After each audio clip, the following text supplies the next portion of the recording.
All right, what is up, everybody? Welcome. It is Saturday, the 22nd of August. It is 2 p.m. Eastern Standard Time. We are in it to win it today. We're having an exciting day today. Today, if it's anything, we're going to be doing a live developmental edit. Well, actually, technically, we're going to be analyzing uh, uh, analysis on what do you ask? Well, if you've seen the television show, you know that this book created the first Reacher TV show. So we're going to be basically analyzing Bad Luck and Trouble. If you don't know, you know. Did I write there? Bad Luck and Trouble? Bad Luck and Trouble. This book was published in May 15, 2007. 2007. Can't believe that, man. It's almost 20 years old already, this book. Anyway. All right, let's say hello to everybody before we get started. What's up, flowers? Yeah. There will be a poll today. Just give me a moment.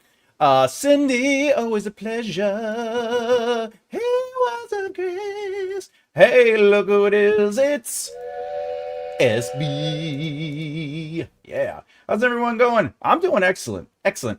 Exciting times, at least. I've signed contract for my buyer exchange and completion imminent.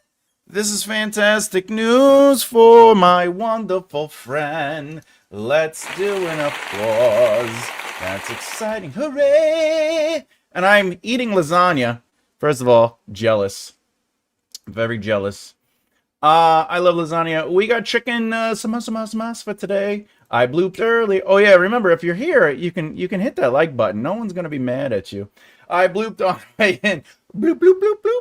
All right. Hey, ciao bella, ciao bella, ciao bello and friends. It's the Emma. Yeah. All right, so today we are going to be, we're going to have a little bit of fun. We're going to be looking at the first chapter. By the way, this is a thriller. I'm not sure if you know that or not. It's a thriller, and if I may, and I know I'm going to, because that's just, I have to. It's my job to do so. Okay. Is that these chapters are short. This particular chapter, I'm just formatting real quick. This particular chapter is only, and I say this with love, 1,029 words. So this is the first chapter of Bad Luck and Trouble. I'm going to show it on the screen in a second. I'm just trying to clean it up because, you know, PDFs. I ended up, there was a whole thing. And I'm running a little behind. So please forgive that. Feel free to talk in the thing. I'm a little behind. I am. I'll admit it. I'm behind today. I had woken up a little later than I wanted to. You know, it is what it is. It is what it is. Tell me how your writing journeys are going. Yeah, that's what we'll do. That's also, I just want everyone to know, the new writing course, I'm having a lot of fun working on it as an idea, and I think people are going to really love it because I'm going to show you different styles of writing. I'm going to show you how to look at your prose. We're going to get into it. I also want to say, while I'm doing this quick format of the chapter, because PDFs, huge chunks. I'm actually, you know what I'm going to do? I know what I'll do. Boo. 1 second. Uno momento, por favor. All right. The desert. There's something on here I want to show you. So, let's get into it in a second. Where? This chapter also does a really cool thing that I think is important to remember, is that not every passage needs to be, or every movement needs to be thick, and a full explanation. There's something that Lee Childs does that I don't personally do myself all the time because, you know, I like to show a little bit of behavior. But he does something in his dialogue that gets right to the point. And I think that's worth looking at just in general. However, However, if you've never read Reacher books, and I highly recommend them if you like thrillers and crime, because he likes to sit inside Reacher's head. Now on the TV show, he can't really do that because it's a narrative. You know, the TV show, they're filming it, right? And you can't just have Reacher randomly talking to himself in his head because that would get a little weird. It's not a noir show, so they don't want to really, touch on that. But in the book, Reacher is constantly thinking in his head. He's always free indirect discourse. And at the end of the day, it's pretty cool. All right, here we go. Whoop. All right, let's make this bigger. Also, the cat is going wild. I just want to put that out there. Woo! Hold on. The cat just did something. Something just fell. 1 second. Something just fell. I'll be right back.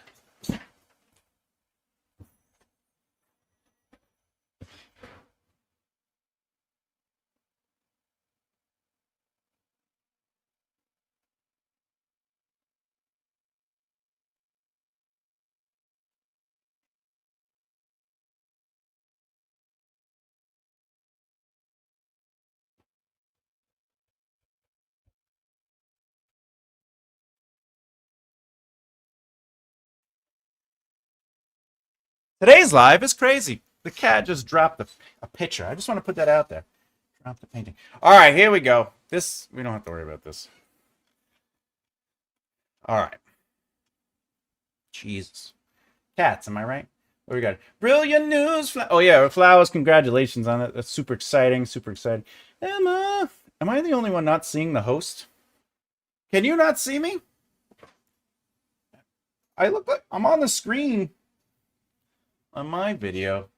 He's there. The beard's a dead giveaway. This is true. Cat's gone. The cat went wild. It ran around all upstairs. She's having her zoomies. Yesterday and this morning. I think she's excited about the move too. That's awesome. Morticia. Last weekend was great. Oh, what made it really fun? Tell us. I can see now. Can you see me now? Can you see me? Can you hear me now? All right. Whew. Okay. We're back in it. All right. Okay. Oh, I gotta put the poll up real quick. I gotta put the poll up.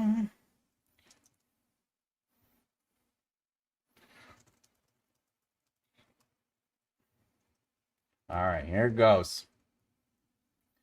Do.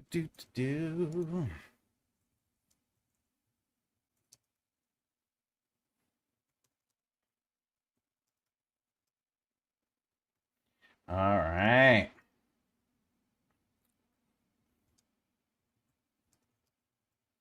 Do.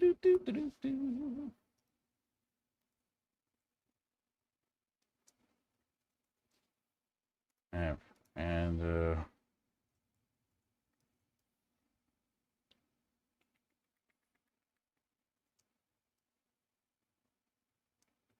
okay, there we go.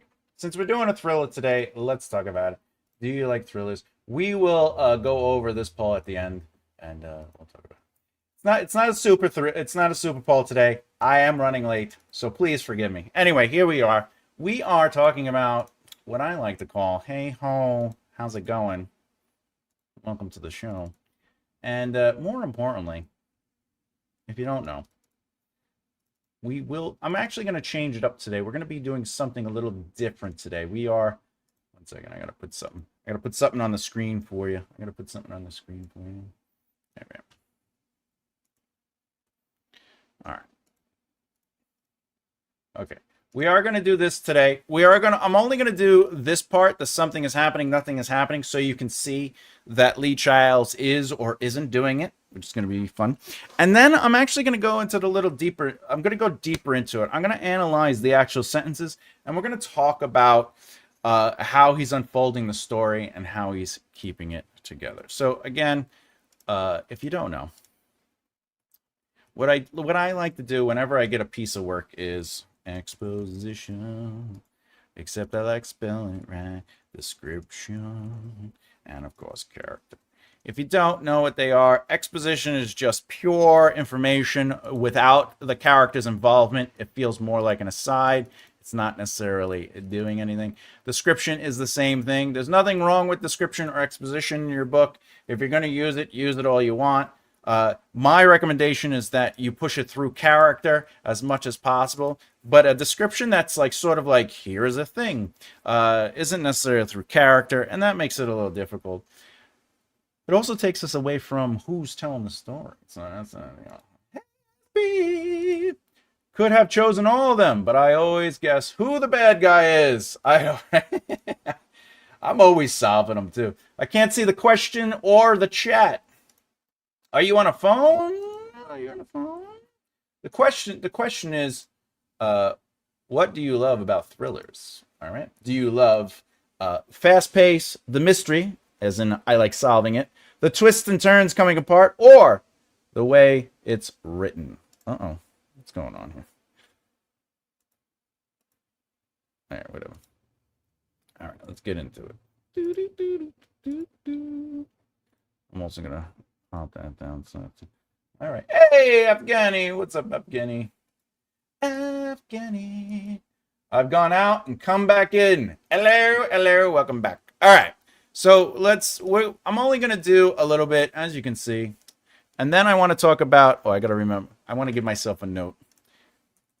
Talk about dialogue and free indirect discourse. We're going to talk about that. I want to keep that note. Okay, so we're going to start. All right, the man was called Calvin Franz, and the helicopter was a Bell. Well, this is pure exposition. Now, keep in mind, again, there is nothing wrong with having a piece that is only exposition or a piece that is only description, or you know what I'm saying? There's nothing wrong with that. The idea is you want to have more character than either. Franz had 2 broken legs, so he had to be loaded on. Okay, this is exposition. Fun fact, though, this is still plot. So maybe I could talk about it at the same time. The man was called Calvin Franz, and the helicopter was a Bell 22. I feel like that's just exposition, of course, but that still affects the plot. We're moving it forward. That's important. Franz had 2 broken legs, so he had to be loaded. This is a really interesting opener. Again, there's nothing wrong with having an exposition sentence. But what I like about this opener is it's vague but informative. Yeah, this feels specific. This opening sentence, Jesus, what's going on here? This opening sentence feels specific, but what I really like about it is that it's not. It has a lot of questions it's built. The man, who is the man? Is Calvin Franz. Great. Who is this person? And the helicopter was a Bell 22. Why is this person associated with the helicopter? And then literally we are kind of answering that. Franz had 2 broken legs. Okay, why did this character have 2 broken legs? So he had to be loaded on the board strapped to a stretcher. Now, if you know this story, there is a twist to this information. It seems like they're saving this guy, which I think is very interesting. It's the vague but informative is making us place assumptions on the beat, which creates a lot of interest. A lot of people are trying to do like a crazy first line. I don't know if I agree with it.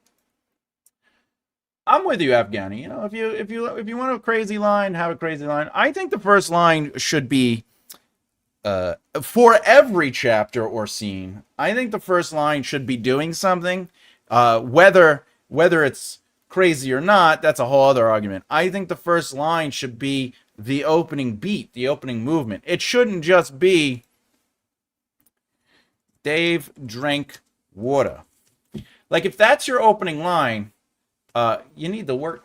I don't know what's going on. Is my screen freezing on you guys or anything? Let's got some people. Let's see. Okay. All right. If your opening line is Dave drank water, I would argue to Afghani, because Afghani's saying the crazy line thing. I don't think this line has to be like, Dave bled from his mouth, the water dripping out of his nose. Like, I don't think it needs to be that. I'm on the same page with you, Afghani. I don't think it needs to be crazy like that. But if your first line is Dave drank water, I think you do need to put a little bit more work into that first line.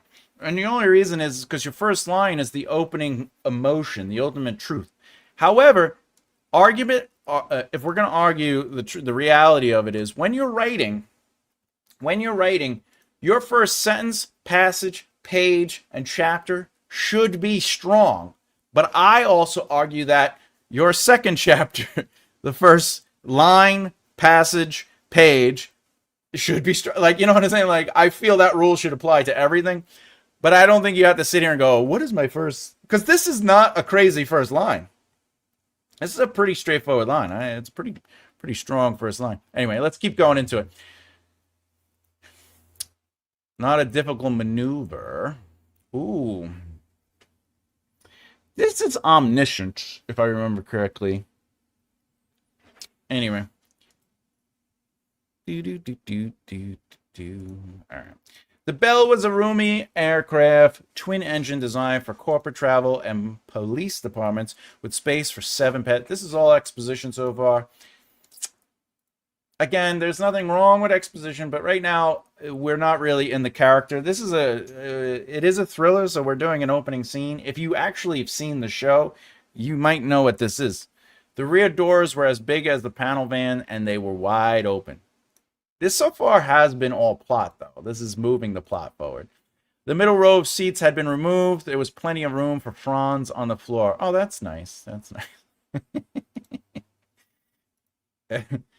If you don't know, this guy's about to fall out of the helicopter. My nephew likes Reacher. I mean, Reacher, you know, he might be a nice guy. The helicopter was idle. This is plot.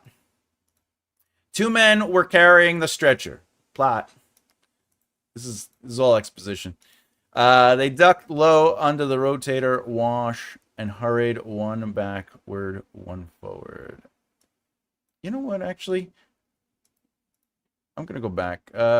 Franz had 2 broken... No, that's not difficult. The Bell was roomy. I'm actually going to say this is description. This is just... It's describing the space. All right. The rear doors were as big as... This is description.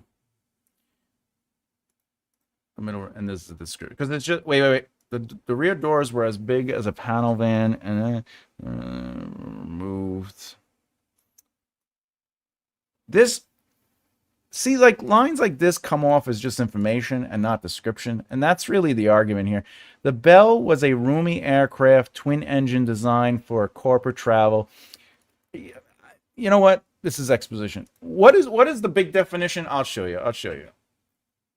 If I'm looking for exposition, it's, let's say, Dave entered the cabin. Okay. The area was large and filled with only a table and chair. And one broken chair. This, to me, is exposition.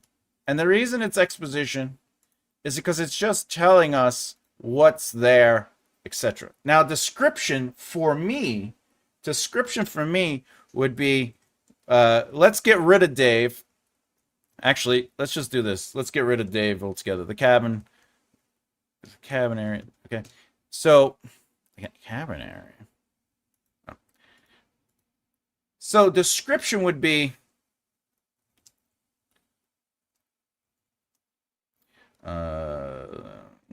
let's see. Down. Dark and morose.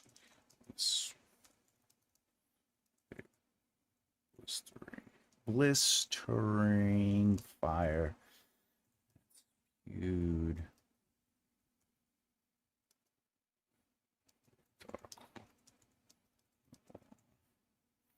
All right.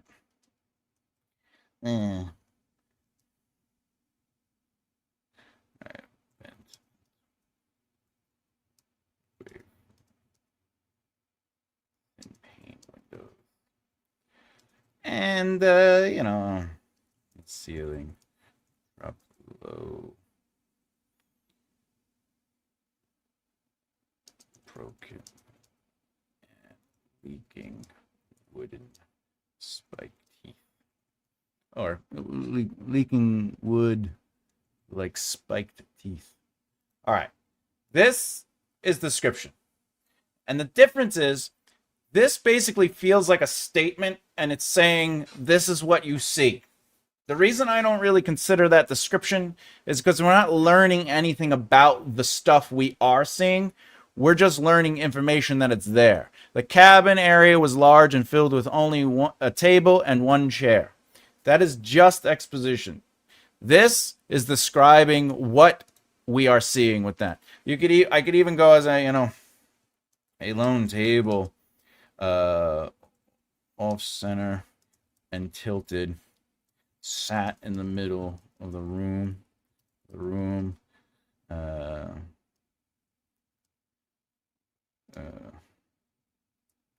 Side an old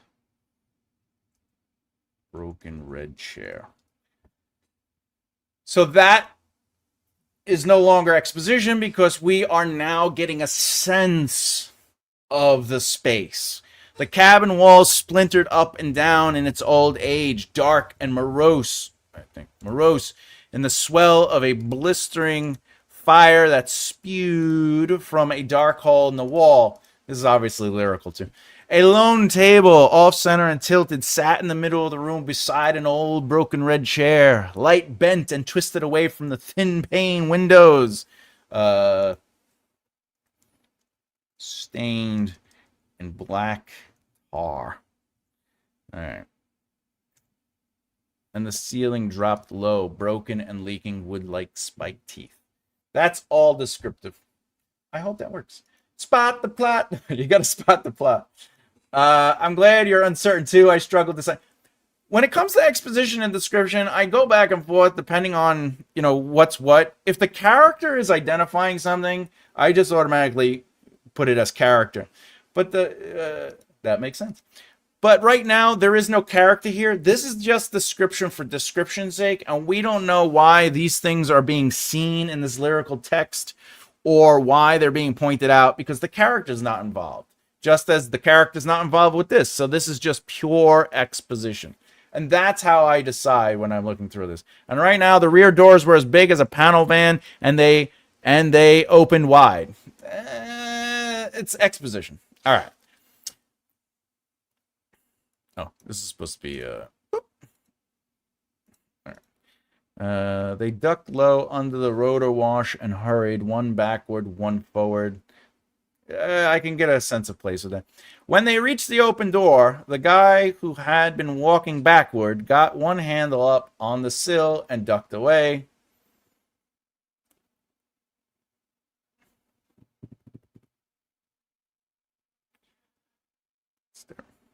All right.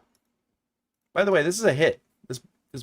So again, I like Reacher books, but at the end of the day, there's a lot of work that could go into any book you read, especially a book that is 20 years old. And next year, this book will be 20 years old. It's like 19 years and some months. But writing has evolved. So remember that. Don't get stuck in what writing is 20 years ago. That's something to keep in mind. The other guy stepped forward and shoved hard and slid the stretcher all the way. And shoved hard. All right, I'll give that description. Why am I not really talking about character? Because this is outside characters right now. This is omniscient. We're not really in them. Franz was awake and hurting. This is just exposition. He cried out and jerked around a little, but not much because the straps across his chest and I'd argue that this is description. And the reason is because he cried out and jerked around a little bit. We're giving some description to what's happening. And it's not just saying he was hurt and crying out.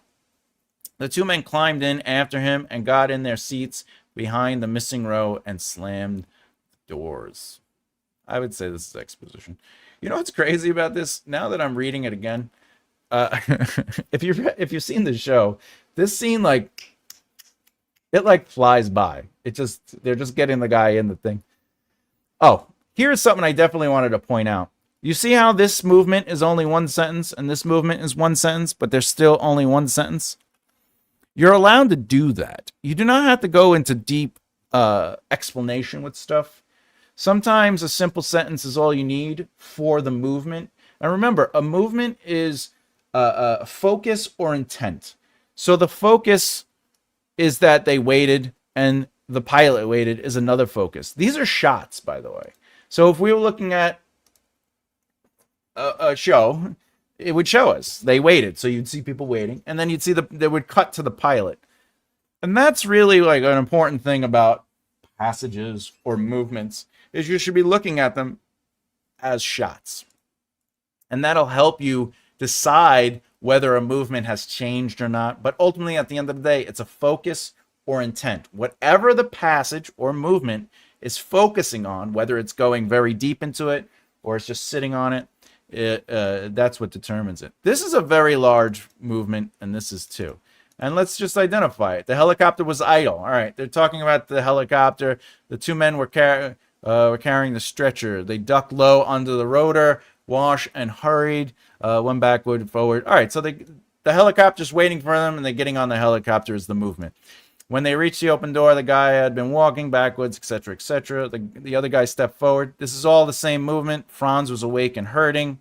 They're describing what he is doing while they're moving him on. He cried out and jerked. He's on the thing. And the two men climbed in after him. All right, and seats behind the missing row slammed the doors. So that movement gets us onto the helicopter that is idle, and they put the people down. The movement changes now. Then they waited. I'm not really a fan of then, but whatever. Then they waited, and then the pilot waited. Okay? Those are two different focuses. That's something to think about when you're writing and looking at your passages. Why? Because maybe this is a very thick passage, and maybe you want to break it up, and the way you break it up is through character, technically. You could start moving it around. Anyway, a third man came out, a gray door, and walked across the concrete.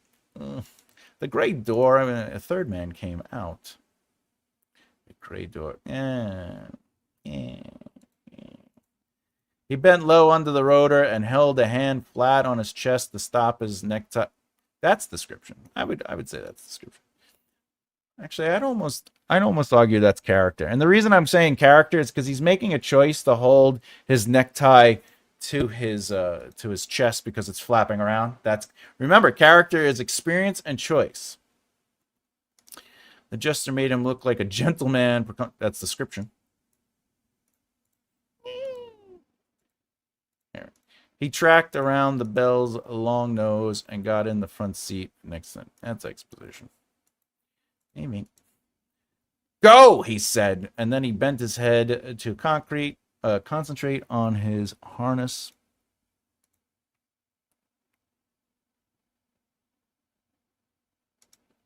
All right. Oh, now here's an interesting thing.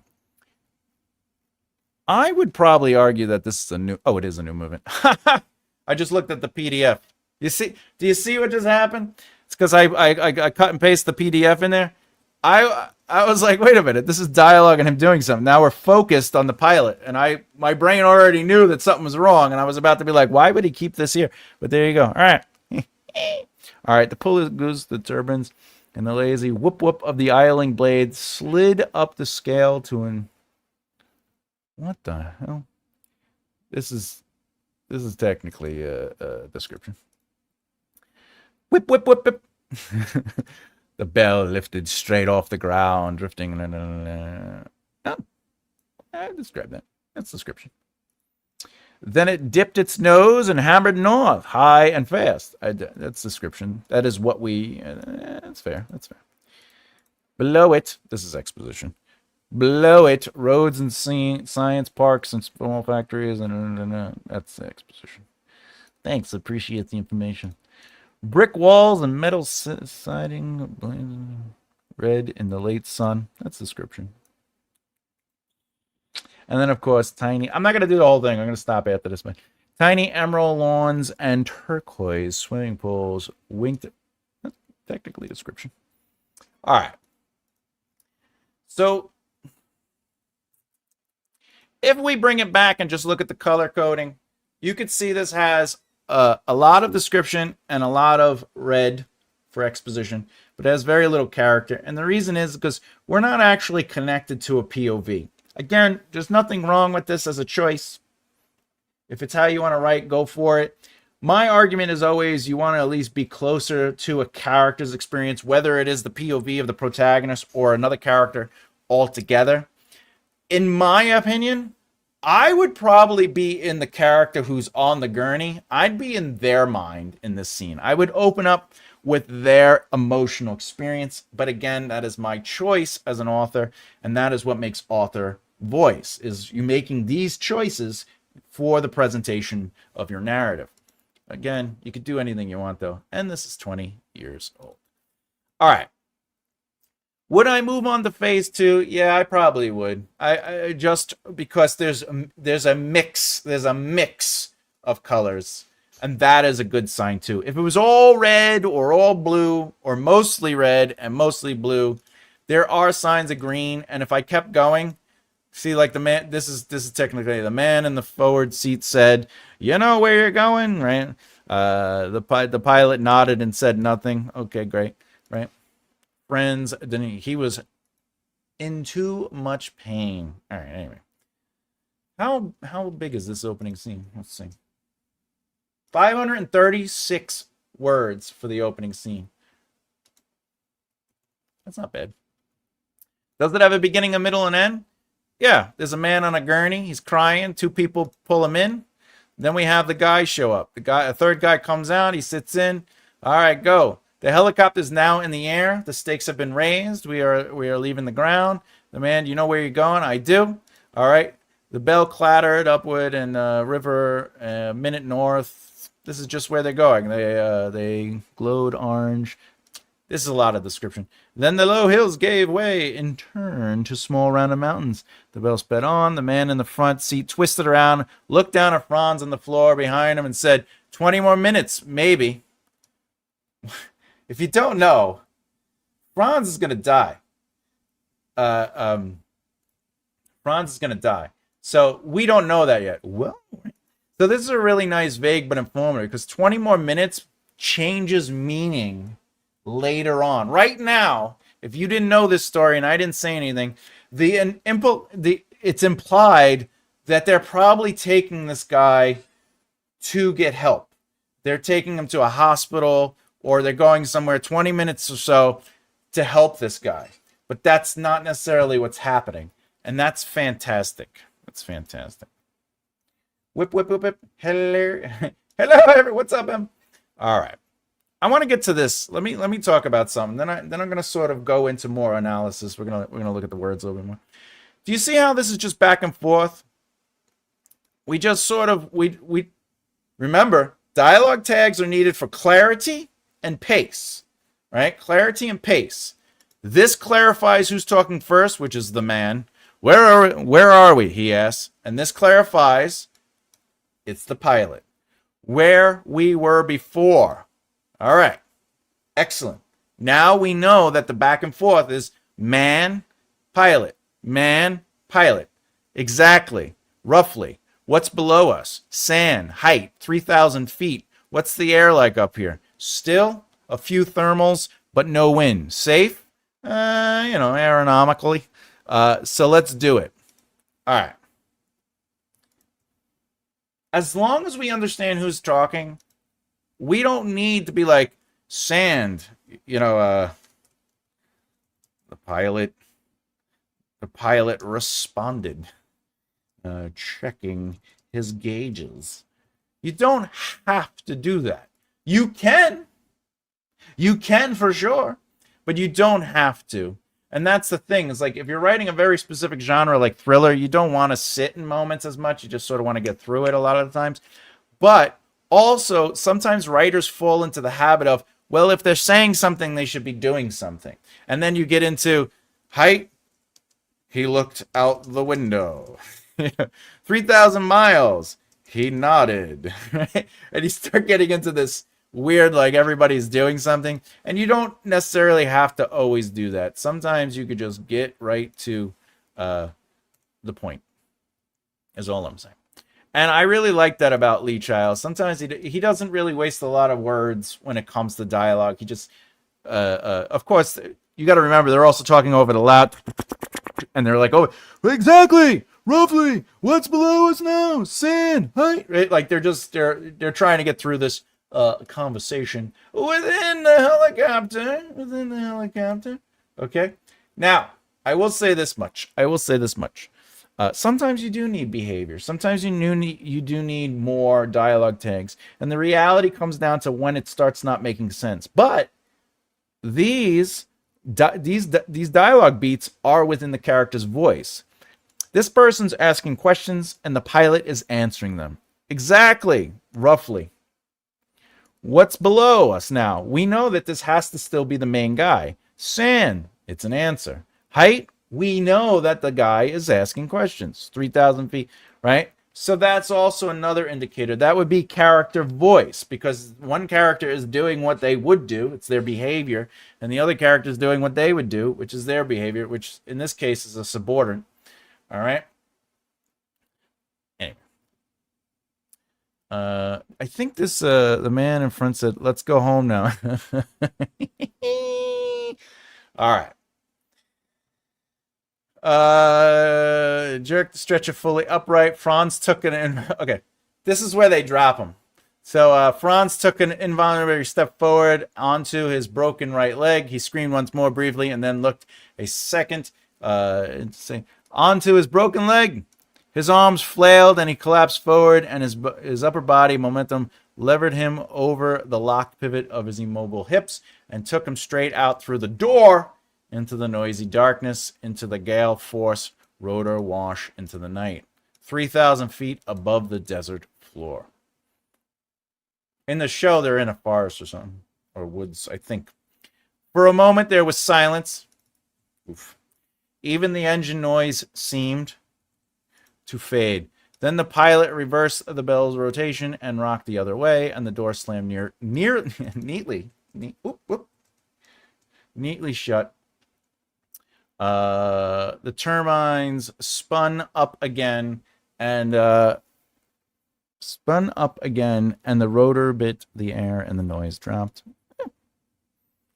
All right, the two guys clambered back in their seats. The man in the front, let's go home now. I don't know about you, but that's a pretty strong, hey, what's up, Adriel Fay? Now, whether you like the prose or the writing itself, that's another thing. But what my job would be as a developmental editor is to make sure that you're keeping your author voice, if it is there. If it's not there, my job is to make sure that your author voice is found. Hey, Diana! The other thing, though, is we're looking to see if something is happening. And in this case, something is happening, right? We're moving through the scene. If I take all this away, the plot is very constant. That's the one thing. Every line is really moving plot forward in this moment, and well, it should. All right. But at the end of the day, we look how, even though it's a big movement, look, this gets us, right? This is what's going on. There's a plane, there's a guy, his leg is broken. All right. This part is they get the guy on the plane, on the helicopter. Then they're waiting. All right, great. But these two beats help with pace. Why?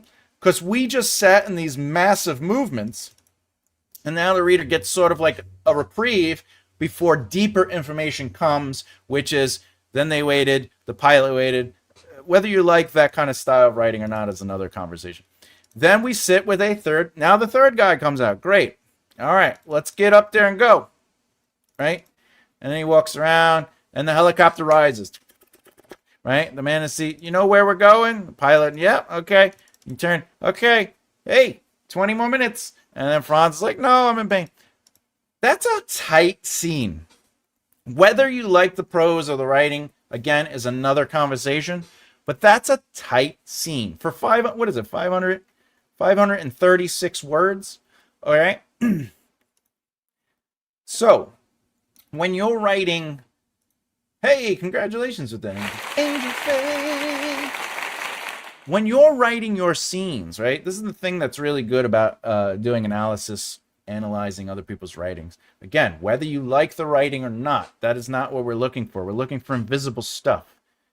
Each movement is doing something specific to either get us to the next important beat, or it's ultimately just helping us with pace. And Lee Childs, which is not his real name, but Lee Child is setting up our beats. Guy hurt on stretcher. They bring him on a helicopter. A third man arrives. He gets on the helicopter. The helicopter rises. He turns around and he's like, "Yo, you know where we're going? Great. We're gonna be there soon. 20 minutes." It's tight. There's not a lot of fat, in my opinion, other than I personally think there's a lot of exposition, and that just comes down to style. I probably would have sat with the emotional truth of Franz. And the reason is because he dies. And that's telling the reader not everyone is safe in this book, including your POVs. And that's a choice, right? You don't have to do that. The other option would probably be to either sit with the pilot. All right? You could sit with the pilot, because then you can move the scene through their emotional experience. And the reason that's important for me, or more modern writing, remember, this is almost 20, it's a couple months, it'll be 20 years old, right? Modern audiences want to sit with a character more than sort of being told information. And again, I know there's a debate going on. It's like, just have dialogue, get rid of, there's a lot of words on this page. I know that's a thing. But at the end of the day, all right, you always want whatever you write to keep things moving. And I'm sure you've heard that. Keep the plot forward. Keep things moving. And every single passage here, or every movement, does that indeed. It's not a moment where it kind of sits and it starts talking about somebody is happy. This is my favorite shirt. I figured I wear the shirt as a signal of compassion, right? Which has nothing to do with anything. It's not moving things forward. If you want to sit in a character's emotional experiences and their internal truths, move that emotion through the plot and world building, and you'll earn it. It'll just maintain this very fluid cleanness. The Da Vinci Code is another great example to analyze. The opening and pacing through the first half of the book is perfection. I believe I did, let me see. Dan Brown. Yeah, I did actually. I did a rewrite the greats for Dan Brown last month, actually, on Saturday. There is a live video of a rewrite the greats of Dan Brown. So if you like the Da Vinci Code, I did that for the first. I talk about the first page, and then I go into a write. A contrast from the ramblings of the author, we know. A contrast from the ramblings of an audience. There are lots of ramblings. All right. So, again, I'm not going to go. We know that it has a beginning, middle, and end. That's fine. Oh, and to be accurate here, this first scene right here, this ends with the potential for a solution within vague but informative, and it's not a this is not a cliffhanger. It's just vague but informative. A cliffhanger would be like 20 more minutes until you're dead, right? Could have did that. But this, what is that 20 more minutes? I think it's to get them to a hospital, right? The reader is probably going to assume that, all right? The presumption is, oh, this guy's wounded on a helicopter. They're probably going to take him to a hospital. But it keeps it vague but informative. 20 more minutes, maybe, is the potential for a solution. Remember, every scene and chapter must have a beginning, middle, and end. You must set up at least the who, what, where, when, and why of it all. Then you must challenge those things, whether it is adding slight conflict or not. Conflict does not have to be negative. It could be positive. It could be, in this situation, the guy is in extreme pain, and the illusion is that they're rising up, and they're do you know where you're going, right? And then, of course, the resolution of a scene or chapter must resolve the problem created by the scene or chapter, or present the potential for a solution. In this case, if the scene ended with him saying, we're 20 more minutes away from the hospital, that is also a potential for a solution, just as you're 20 minutes away, maybe, before we kill you. That's also a potential for a solution. All right. Hope that helped. Oh, nice. This is my first time catching a stream after being a pretty regular watcher of your regular uploads. First of all, that means a great deal to me. Second of all, I love your handle name. Fantastic. Thank you, I appreciate it. Yeah, every Saturday and Sunday I've been, I do these lives, but Saturdays I've been doing more of this, and also I'm analyzing submitted work as well. But I like to get quote unquote traditionally published books in there, just to show like a contrast, and also to show that again, I personally like these books, but I don't like the writing. I know that sounds weird, right? It's because I like what's happening underneath it all, but his writing is pretty like,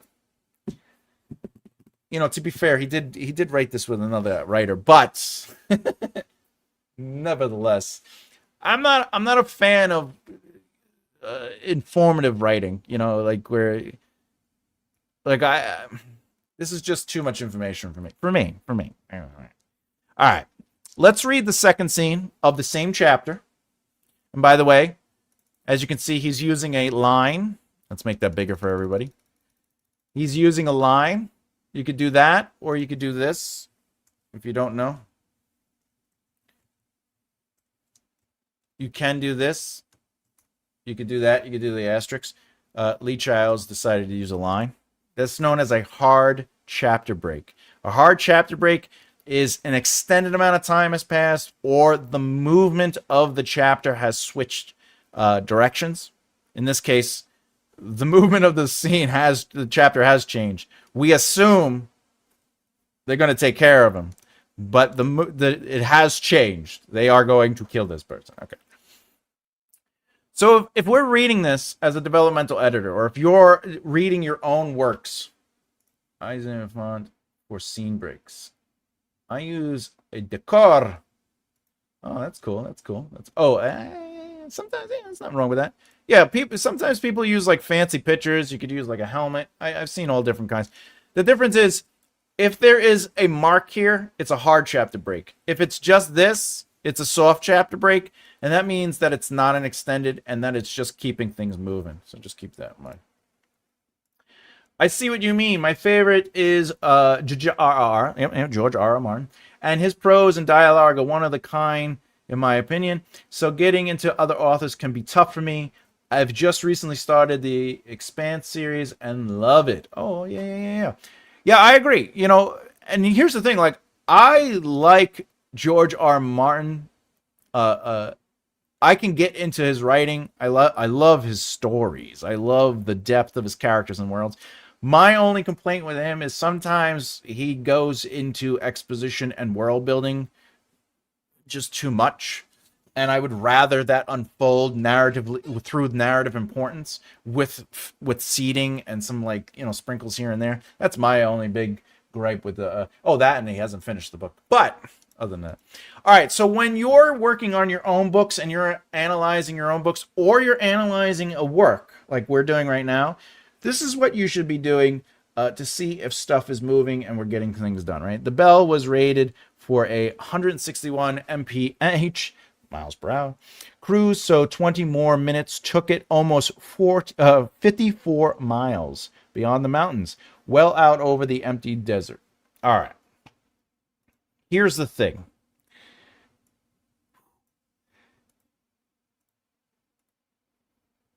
If he had me as a developmental editor 20 years ago, I would give comment to this. Now, again, you hire editors that share the same kind of mission as you, or intent as you.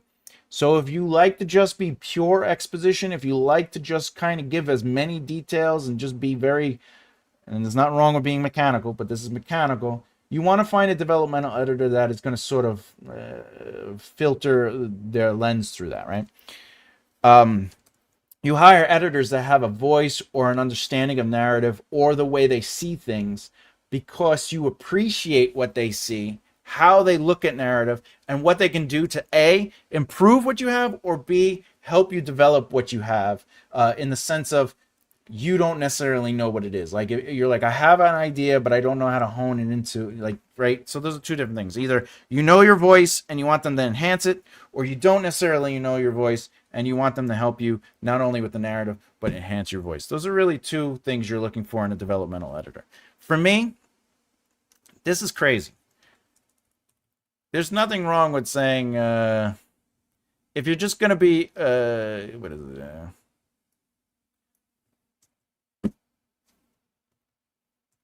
It took almost 44 miles beyond the mountains, well over the desert, empty desert, to reach their location. If you're going to just use exposition and just tell the reader what's going on, this is it. I don't think we need to know that the Bell helicopter was rated for 161 miles per hour cruise. So 20 more minutes took it almost 40 miles. You know what I'm saying? You know what I'm saying? So my note there will be like, do we need all that information? Is it narrative? Like, does the Bell helicopter, that would be my first question. Does the Bell helicopter end its speed gauge and the 20 more minutes narratively come back later? Is it narratively important to the thriller, to the crime, to the mystery? If the answer is no, you might not need all that information, and you can... but the advantage here is the chapter's 1,026 words or something ridiculous like that, right? Oh, yeah, 1029. It's not that long of a chapter, so, if the writer pushed back and was like, well, it's a short chapter, you'd be like, all right, okay, have fun. All right, the pilot flared the nose and slowed a little. That's fine. The man in the forward seat praised his forehead against the window and stared down into the darkness. This is a character moment. This is fine. So my note as a developmental editor would be on here. I would ask that question, like I said, is it relative to the narrative later? This is exposition. Okay. But at the end of the day, I would also ask, who's the important character in this scene? And if you're writing an omniscient, which this feels very omniscient because we're not necessarily connected to somebody's shoulder, even though he's saying the man and but also the pilot flared the nose and it's very arguably omniscient. I'd be like, could we go deeper into that character? If not, could we maybe go into the character on the who's going to be killed?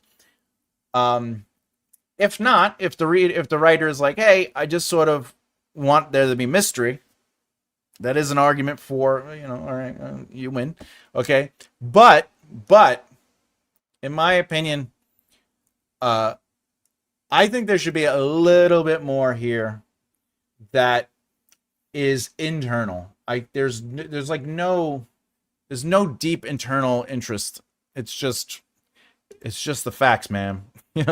Anyway, we already read this. The pilot slowed more than a turn and came to a stationary hover 3,000 feet above the desert floor. This is fine. We need that.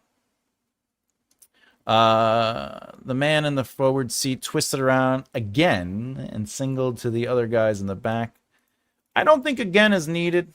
I'm a fan of the writing rule. You don't need time-sensitive words unless it's narratively important, meaning, we have 15 minutes. You don't need, before, after, unless it's narratively important and has purpose. When I approach writing, I always try to look at every word that's chose to have purpose towards the character. If it isn't connected to a character, then it should have purpose towards the narrative, because your job technically is to always be serving the narrative. But overall, it's little things. And that's the reality of it. When you're writing, there's going to come a point where you're done with your book in your mind. You're like, the book is done. And then you're going to hand it to a line editor, or maybe you waited until the very end. You hand it to a developmental editor. You might hand it to a copy editor. And they are going to find issues. Okay? But here's the reality of it. Even those line editors, the developmental editor, and your copy editor is not going to find every single issue. More importantly, once they do find the issues, whether you change them or not, let's assume you decide to change them either by taking the advice or thinking about them yourself and implementing your own changes, there's still issues with your book. Your job is to say, hold on, wait a minute, I'm okay with those issues. Because again, we're looking at a published book 20 years ago, such a hit that it became a season of Reacher. And there are issues here that I'm finding for me personally. However, another developmental editor or line editor might say, I lost track of who's talking here. And if they say that, that's fine. You might even have readers that say that. You might be like, I don't know who's talking. Right? So the process has a back and forth, but at the end of the day, what I am saying is you're going to find problems with your writing forever. You're going to find issues in your writing forever. Just at any given time, you could be reading the book after publishing it after 5 years and be like, I should have used a different word, or I could have did a different sentence, or why did I say that? Or I found a misspelled word.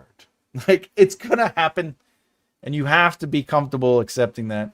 Though, to be honest, when it comes to copyright and or republishing, you don't have to issue a new edition. You know how like that first, second, third, fourth edition? You don't have to issue a new edition if you're making less than 20% edits, right? Let me see. Let me just double check that. How much of the book?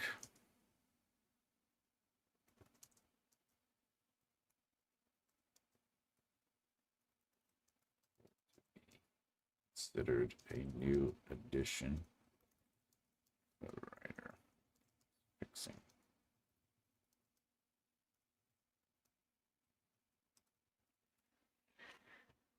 Because this is an unheard of. Yeah, fixing spelling or simple grammar issues does not qualify a work as a new edition because you're allowed to change minor typos, redundancy, or revise a file. And it's 10%. The threshold, it's 10%. The 10% threshold, major publishing platforms generally look for substantive content modifications, such as changing or adding 10%.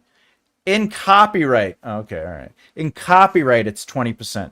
So if you change more than 20% of the original copyright claim, you have to resubmit your copyright. This is saying if you're going to send it to Ingram Sparks or Amazon or most publishing companies themselves, if you're going to change more than 10% of the book, you have to do a new edition. However, a true new edition requires structural additions, such as a new chapter, updated core research, or a newly written preface or total narrative overhaul. That makes sense because The Hobbit was rewritten. They added the Gollum stuff. They rewrote the Gollum stuff, and they do a really cool thing in it. If you got the newer version, it'll have like a sort of an insert and saying like, you know, because if you don't know the story, somebody's writing the books. Like somebody's actually writing The Hobbit and the Lord of the Rings. So it's just saying, oh, the information wasn't necessarily available, whatever it is. It's very funny. But Frankenstein, the same thing happened with Frankenstein. My point is, don't go crazy with it. Don't kill yourself with this kind of stuff. But but overall, everything here is strong, despite what I might think about like little changes. And by the way, what I'm talking about is like line editing. Like when I'm like, why do we have this? That's line editing. But when it comes to the developmental editor, I get it. This is setting the helicopter in place. This is them deciding, is this the right place? Are we good? Can we do what we got to do here? Why? Because they got to open up the back door. All right. So again, the pilot does the thing, turns it. Both unlock. I feel like this should be shorter. 1 second.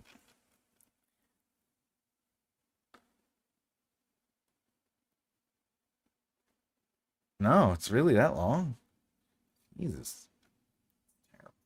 All right. Both unlock their safety harness. One crouched forward, avoiding Franz's feet, and the other loosened. The pilot was half turned in his own seat, watching.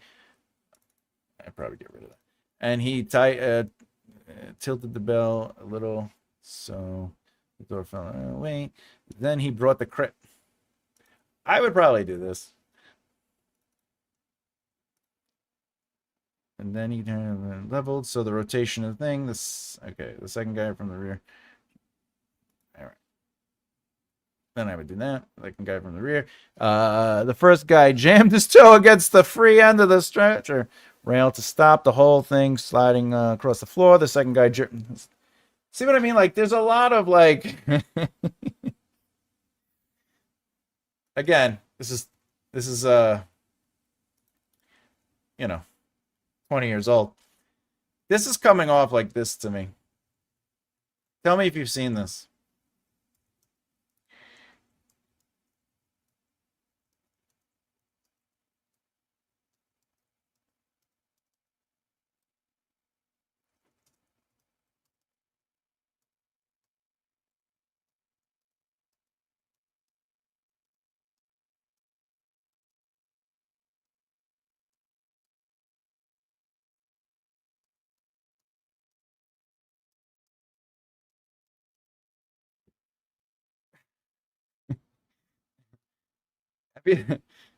I do this for clients and I do it for myself.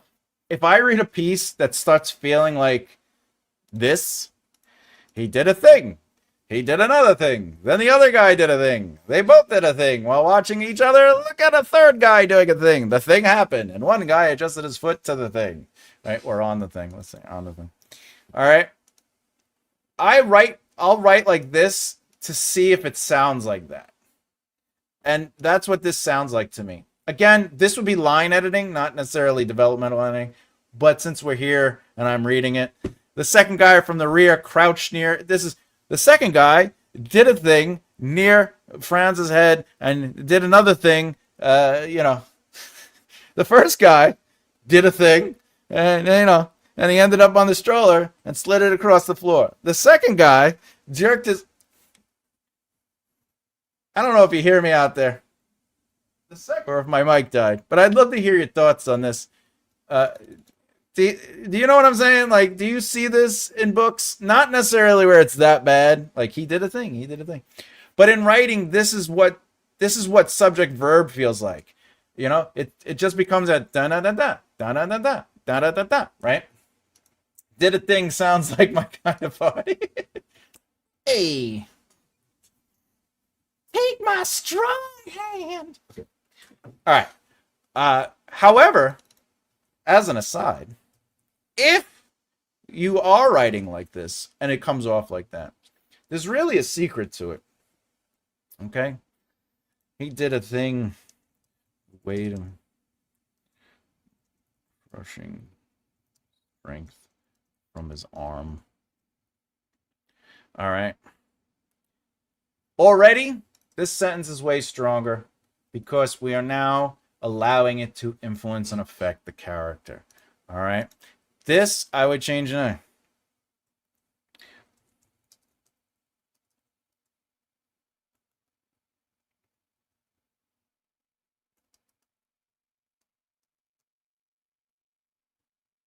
Beep. This now helps the movement or the flow of these beats. He did a thing, the weight of it crushing the strength from his arm. All right, so we now know it's tough. Moving the thing, he let it drop from his grip. Now it's changing the rhythm and it's creating some sort of movement. This one, keeping it in his POV, his friend, soldier. Actually, they're probably friends, right?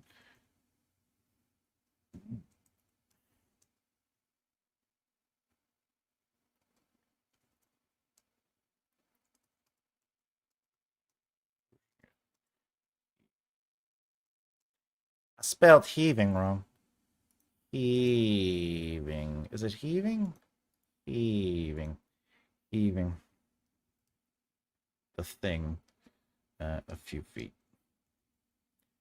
Anyway, then we can get rid of this. And now that changes it. All right. This is still in the guy's POV. Do you see how like we're improving it even though we're still just using the word thing, right? Because sometimes it just feels like this and this and this and this, but we're giving the characters. I could actually get rid of this just to show you the difference. He did a thing, the weight of his arm. Oh, watch. Chris did.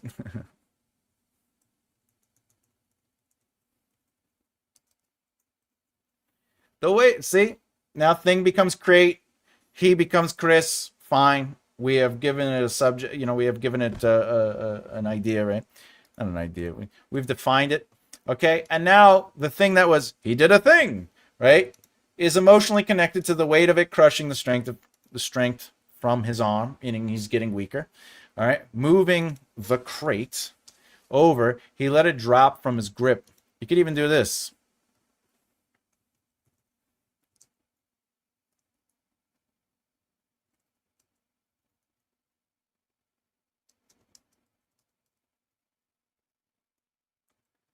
All right. Box slammed. Yeah.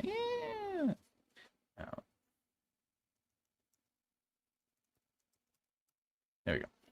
His friend leaned. His friend leaned on the other side, pushing it, heaving the thing a few feet.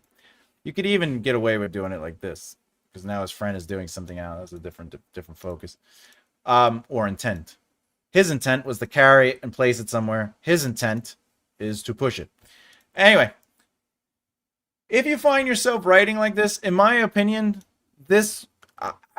my note, if I was line editing, would be like, could we add a little bit more internal immersion, some more physicality to it? I don't see that here. But again, this is line editing, not developmental editing. The second guy from the rear crouched near Fez's head and jacked the stretcher upward to a 45-degree slope. This is important, and this is important.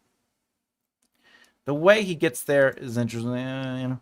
The first guy jammed his shoe against the free end of the stretcher rail to stop the whole thing sliding across the floor. Ow.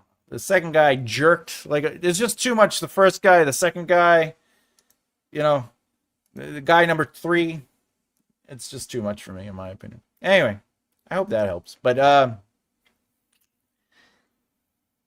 guess that's it. Any questions on this, by the way? Is there anything that you want me to point out to you as a writer about what we're reading on the page here? What you should be, what is it you want to analyze? I'll show you how to analyze it. I mean, obviously we could go through the phases. We could track the pace. Is the pace crazy? Is it not? I kind of did this a little bit, but there is lived in world mechanics. We're learning that there's helicopters. We learn that there's stretchers. We learn that they have functions. We learn that there's distance. We learn that they're using military terminology. That's world building. So that's good. That's all helpful. Logical narrative movement. I could argue that it is there, even though, because it's just so straightforward. If we go, the pilot was half turned on his own seat, watching, and he tilted the bell a little so the door fell all the way open under its own weight. Then he brought the craft level again and put it into a slow clockwise rotation so that the motion, that's logical narrative movement. Jesus. Let's see. New movements. To be fair, this was one long movement, and I broke it up into 3 movements, and I think it helps with the reading. It helps it. You see how it flows a little bit? Before it was this. It was just, this was the original. That's huge. It's just very thick. So a lot of times when we talk about movements, you're also doing it to break up the way we are seeing it. You know what I'm saying? The presentation needs to be easy for the reader to kind of get through. Why, thank you, Emma, you wonderful, wonderful lass. They are a lot of fun, I think. Hey, what's up, Afghani? Do do do do do do do do do. Do do do do do do. For the record, if anyone's listening, I do make faces. All right. Hey girls, what's up? Hey. Lass is fantastic. All right. Again, if you have any questions, let's just pop that up real quick. If you have questions about what I'm doing, or if there's anything specific you want me to point out about analysis, again, I mean, I could go through, we could look at the dialogue I wouldn't really touch right now, but the vague but informative is so strong in this sample, this chapter. It's very good. We've talked about that a little bit. Oh, let's talk about filter words. The filter fish. Let's see how many filter words. But please, if you have any questions, if you want me to look at something very specific or you want me to show you how to analyze certain things as a developmental editor, I could go deeper into a technique. Anyway, I don't really like was. How do you come up with physical things to add? Afghani, could you articulate that question a little bit more? Maybe become a little bit more specific. Because when you say, how do you come up with physical things to add? I mean, the dumb answer is, I think of it. I connect it to what's happening in the room or what is narratively important. But if you ask me a more specific version of that question, I will happily give you a physical example. You said you would add physical things to the writing.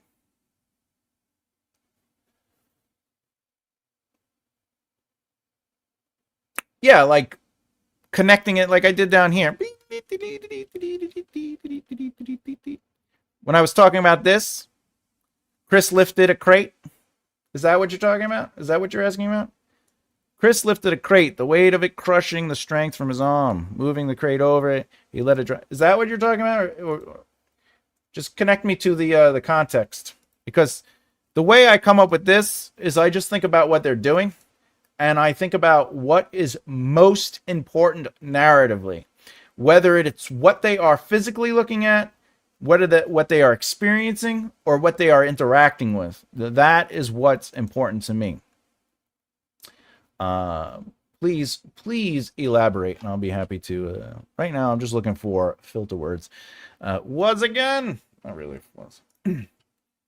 Like there's a scene and you want the people to do. Oh, okay. All right. Oh, you're talking about when I was doing the dialogue thing?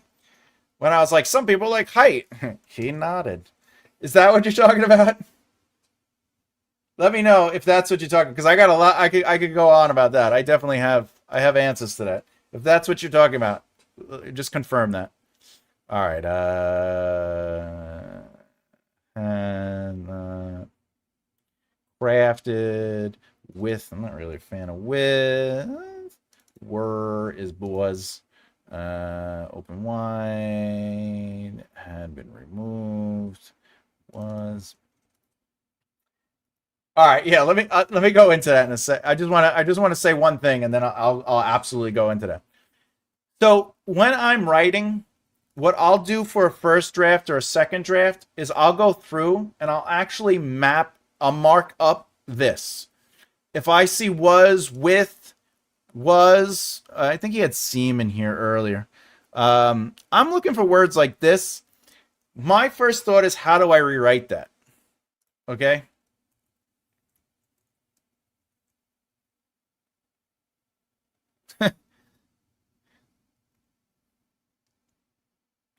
Shivered.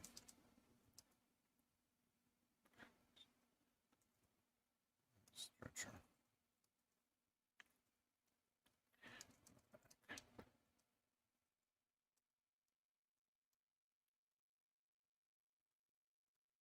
So this sentence, I would change it to Calvin Franz shivered on the stretcher, or on a stretcher in the back of a Bell 22 helicopter. That allows me to get rid of was and was. I also added character immersion. I also gave it POV. So I look for this after I'm done with a first, even a second draft. Hell, when I'm done with a third draft, I make sure that my wases are earned. There's nothing wrong with was, and there's nothing wrong with. It's just I want with and was to feel more organically earned and less sort of like I'm just trying to get through the sentence. Now, why do we need the man was called? I don't know why that. Oh, what just happened there? Anyway, all right, let's get to. I'm getting near to stretching the second draft. I have to read the analysis sheet yet and am on my phone. Is it split into drafts and stuff to check in each one? No, you're talking about the phase sheet, phase 1, 2, and 3. It means to use phase 1 to go through the whole draft. If you pass phase 1, then you go back to phase 2, and then you analyze the sheet. You analyze your draft again using phase 2 rules. Basically, I do this first. If the draft passes this, then I go to this phase, and I do all this. I summarize the scenes, I track the pacing, and I look for some, show sometimes tell, and make sure there's stuff going on. And then I look at sentence, and I make sure the sentences are all doing something. If it passes that, then I go to, this is a more specific phase. This is making sure my passages are moving through logical narrative movement, that I have my movements working correctly. So I use it all in the same draft, except, I go through each one. All right, so Afghani is asking, how do you come up with physical things to add? So, whoops, I'm looking for the words. Let's go. I'm going to bring this down, and then I'm going to, thunder and lightning. All right. It's raining heavy here, so if I cut out, don't go anywhere. I'll just have to log back on. All right. So originally, there's no physical behavior here, which is fine. Oh, let me get rid of this too. All right. And just to clarify, so we know what I'm talking about, I'm just going to explain it really quick again. Sometimes writers are writing dialogue, and to create change or to make it less where it's just repetitive, they go, let me have a character do something. So they'll go, sand, he said, looking out the window, right? And then, oh, wait.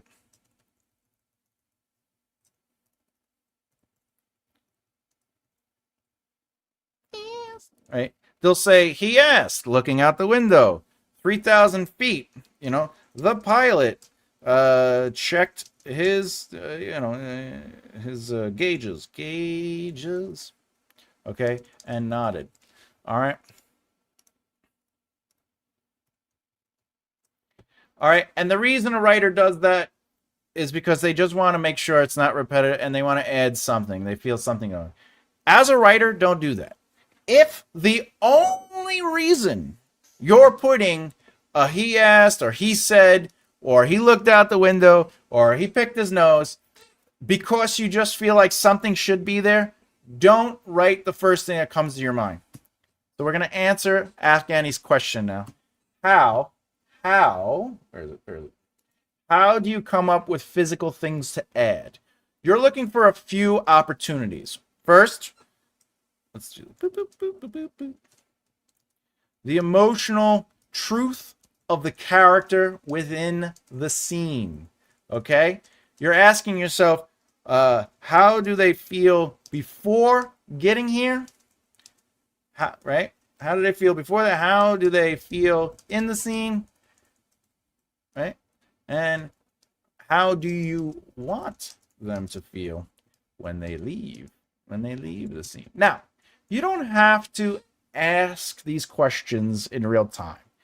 But as you start developing your writer brain, these become just natural instincts, right? So one of the things that people said on a few of my lives is, how do you come up with examples so quickly? And it's because I practice this sort of like cause and effect approach to writing, okay? Which brings us to the second thing, okay? The emotional truth of the scene or chapter you are writing. These elements will directly influence the behavior of what a character does or doesn't do or says or doesn't say. I'm going to give an example in a second, but these are things you should be thinking about. The third thing when it comes to sort of like character behavior is the environment. Okay, environment. Not so much that, it is a kitchen, right? It's not so much that it's a kitchen. It's the kitchen where their uncle used to beat them when they were children, and now the uncle is dying in the bedroom of old age, and whatever. What is it?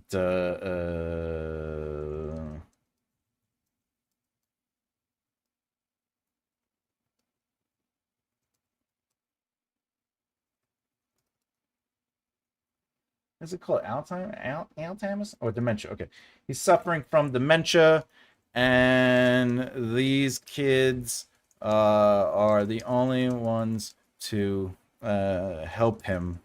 Help him. So it's not just a kitchen.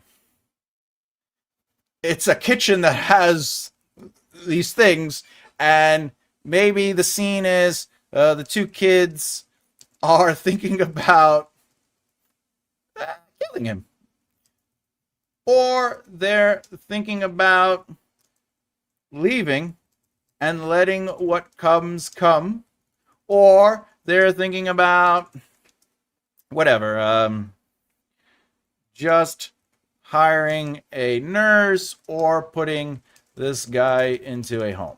Okay? All right. But their mother, who passed away, okay, begged them to promise to take care of her brother. Okay. And they loved their mother. These are a lot of positions. We're creating positions. We're creating emotional connection to the environment that they're in. We're creating emotional stakes to what is happening. So how do we figure it out? We have to answer all these questions. Let's do it.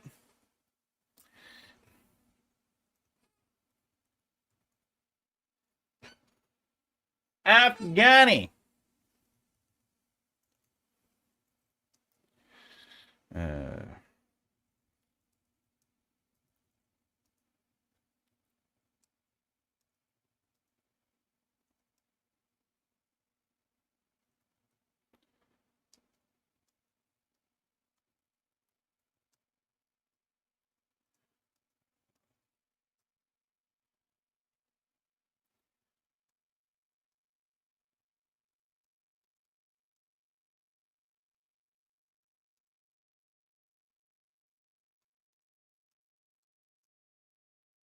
Already we have physical behavior, and what I am doing is I am starting the Afghani character in a position of defeat, okay? And their position emotionally is they don't know if they should do anything that I decide that is what they're going to go for, right? However, the position of the sister is that she wants to do whatever it is they're going to decide to do, but she clearly loves her brother, and the brother clearly appreciates and loves the sister, right? So she is giving empathy, or a behavioral empathy, to his emotional struggle, which is, should we do this or not? All right.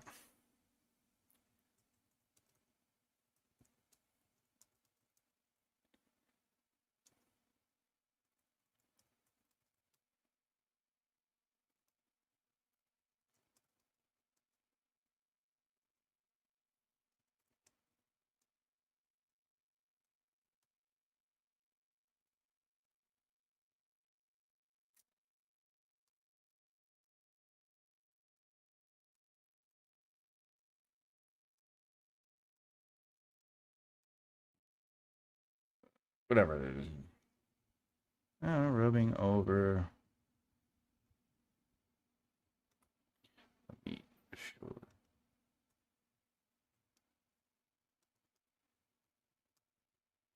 Now I don't need a behavior there. Why? Because we're sort of in that behavior, right? This is already the behavior, and we're going to just let him say his line. I could connect it to this, but remember, movements are important. So in this case, I want the focus to be on him breaking down and collapsing in the emotional truth of it all. And then I want him to try to justify why he's crying, right?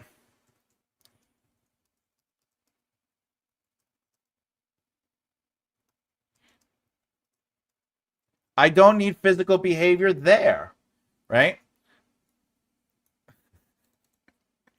I don't need physical behavior here because they're having a conversation. It's implied.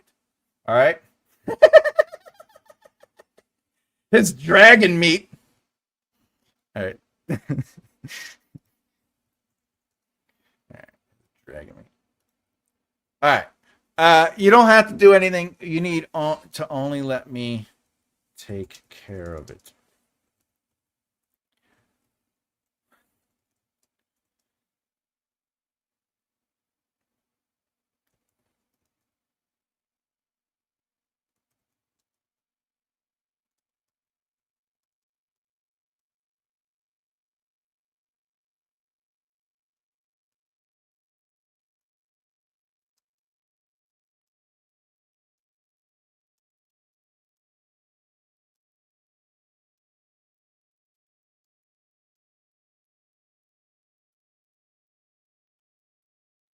All right. So now I gave behavioral movement again. Why? Because he wants to stand his ground on this position.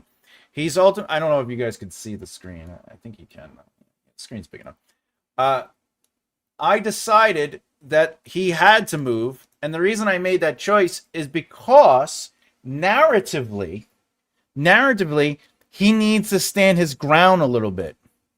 All right. And remember, he's still crying, so add a couple of ellipses. What if I let you do it? All right. I could even do this. He said, wiping at his eyes.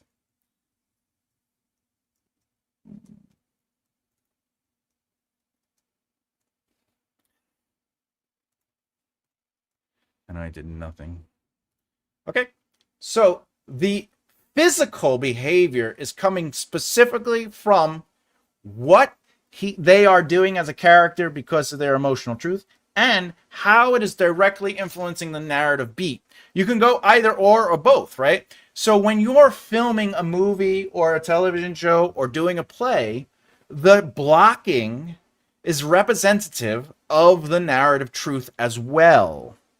Okay? Here's the thing. If a character has the upper advantage in the conversation, usually in one form or another, they are shown as, this is in television, having the foreshot. So this is the character in control. This is the character out of control. When characters start having a conversation and they take up the same power, usually you see them filmed together or closer. When the positions change, it looks like this on screen, or it'll look like this, right? And then maybe they do it, right? And it goes like this. Or maybe it goes like this, where they're further back, right? Or maybe they come together and then they walk out together.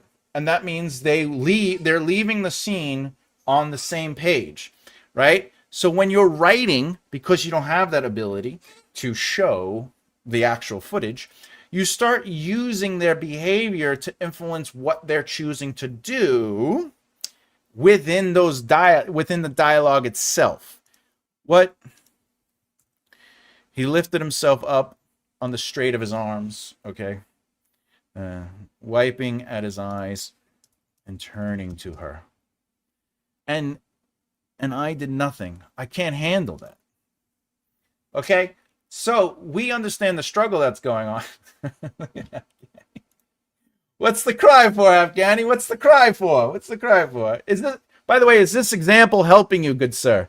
I hope this does help with understanding behavior and physical movement within dialogue, and when to use it and when not to use it. And again, not that you have to do all of this for every dialogue interaction or every scene, but your job as a writer is to think about these things just as you're writing. What are the characters' positions in the scene? How does the environment directly connect to them? What is their emotional truth before, during, and what you think it should be after? These are all important elements to dictate the character behavior. So I hope that helped. Excellent, sir. Excellent. Oh, we got a lot of... Oh, look at all these comments. Oh, this was... I hope... Yes, I hope I helped, my friend. Because I used Amy Evans' methods for brainstorming the novel, it helped me answer questions to be able to outline it. I'm so glad. I'm so glad. She is fantastic. She's let's give her applause. We need more. We need more of that. She's wonderful. I thought she rubbed his meat. I don't think Abby does that. I think she's asexual. We don't know yet. We can't have that information. Uh, I know you were talking about the character on the screen. All right. Heyo! What's the Abby Evans method? The why, the who, and the what's. I'll put the link for it. Yeah.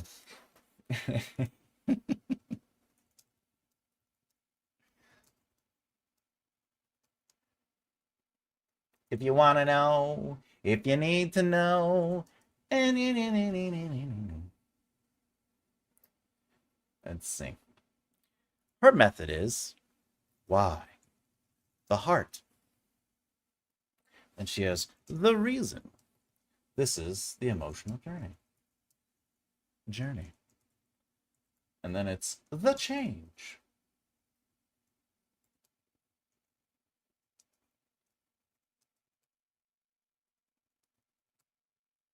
P.S. A character does not have to change by the end of a scene or a chapter. Please remember that.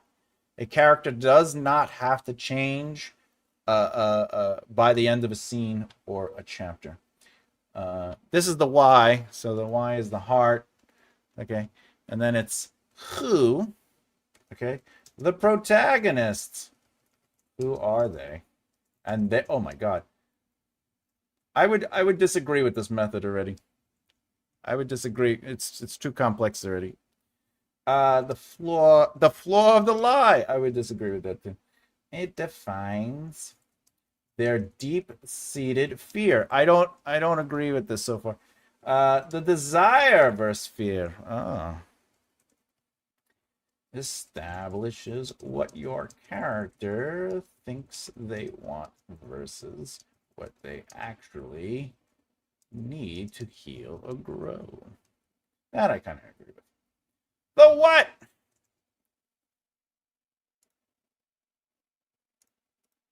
What? What is the action? The action. What is the external plot?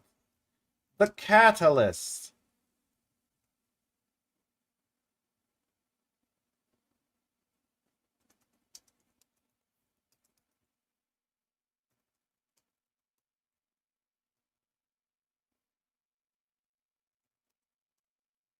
What? The trans.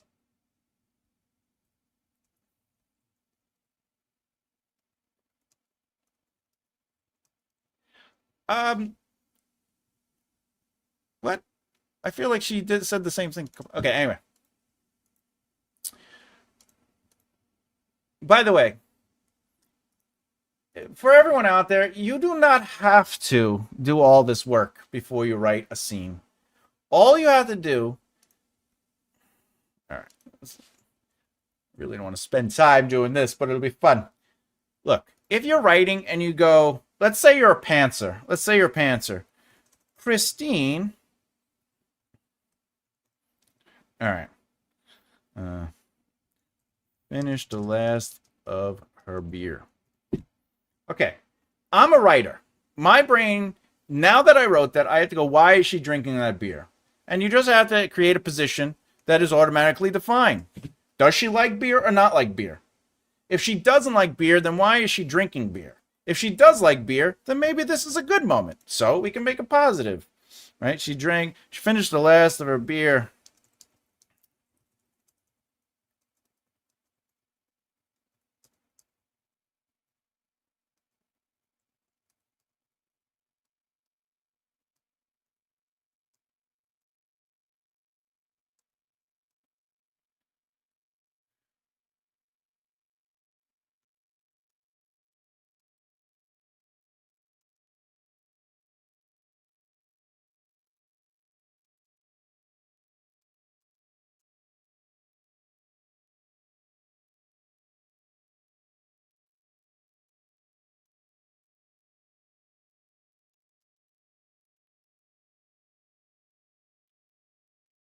All right. When you're writing, you do not have to sit there and think about all these crazy things. All you got to do is, as you're writing, just start thinking of what the choice means. Christina finished the last of her beer and dropped Drop the glass. Oh, slam the glass on a counter. Her family cheered in the back of the restaurant, yelling and screaming as the football team scored. And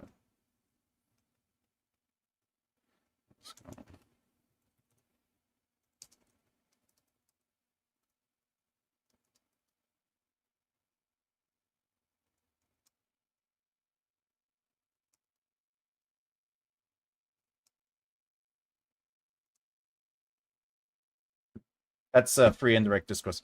All right. Can I have another? No. Make it a Boilermaker. All right. You just have to start making choices as a writer that connect to the character. And then keep in mind, you have to maintain those decisions. So we know that she drinks a beer, but this kind of night needs more than a beer, so she goes for a Boilermaker. She's not really into the soccer games. She's there with her family, but she's probably there because ultimately she's obligated to be there. And I just figured all that out as I wrote each sentence and made choices, and now I have to stick to that. If you really wanted to, you could ultimately be like, she is there with her family out of obligation, and she hates soccer or football, and she drinks to numb these, I don't know what day they play, Sunday experiences, just to get through them. They come to the same bar every week. If you have to put tons of information into every single scene and everything, like, you're going to drive yourself nuts. I'm just going to put that out there. That Afghani guy is such a crybaby. Afghani is a crybaby. I mean, look at him. Where is it? Look at him. He's just crying. He's a crybaby. Not too fast, I hope, Emma. It's a thriller, Em. Got to keep the pace up. We're running around. Okay. And the tension, I guess. Well, if the tension's right.